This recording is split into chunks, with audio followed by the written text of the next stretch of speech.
Lihat deh. Nih, kalian tau gak sih berita tentang cewek yang di pasarnya pakai kapak itu? Ngeri banget gak sih? Aku juga lihat itu sedih banget, apalagi katanya sebelum kejadian itu hubungan mereka tuh lagi nggak baik-baik aja, banyak masalah gitu loh. Wah, sebenarnya kasus kayak gini tuh bikin kita sadar nggak sih kalau hubungan toksik itu nggak boleh dianggap sepele, karena justru ternyata masih banyak orang yang menganggap posesif itu sebagai tanda cinta.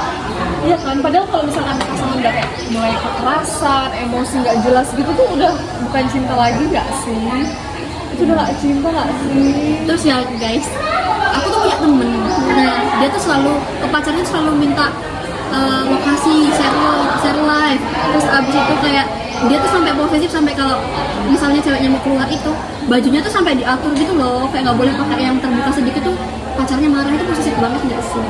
Iya sih, Itu juga gitu sih. menurutku itu justru red flag nggak sih? Karena dalam relasi yang sehat itu harusnya ada rasa percaya satu sama lain.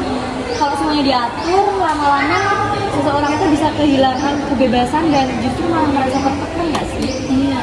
Ya kan, tapi tuh kalian sadar nggak sih? Kadang tuh mikir kalau misalkan ya kita di posisi itu tuh kayak sulit nggak sih keluar dari situ, karena kan mesti nanti kayak ada ancamannya lah, terus habis itu mesti kayak ya susah lah buat mereka buat kabur gitu, diancam, disalahin, atau kayak mereka dia ngerasa sendirian gitu. Mereka juga kayaknya banyak yang manipulasi emosional mereka juga. Itu sering banget terjadi. Misalnya nih pasangannya bilang, kalau kamu pergi aku hancur, terus kalau kamu pergi aku nggak bisa hidup tanpa kamu, kayak gitu-gitu.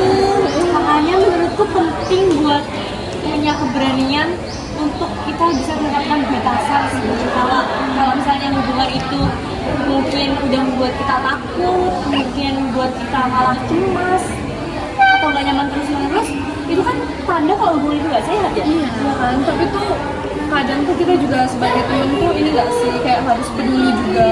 Kadang tuh mungkin mereka butuh tempat buat cerita atau kayak mereka minta bantuan, tapi merasa takut, kayak kita juga harus peka nggak sih sama keadaan sekitar teman-teman kita itu. Betul, sebagai teman nih kita harusnya jangan menghakimi, kita harus mendengarkan dan menghakimi tadi yang bilang tadi.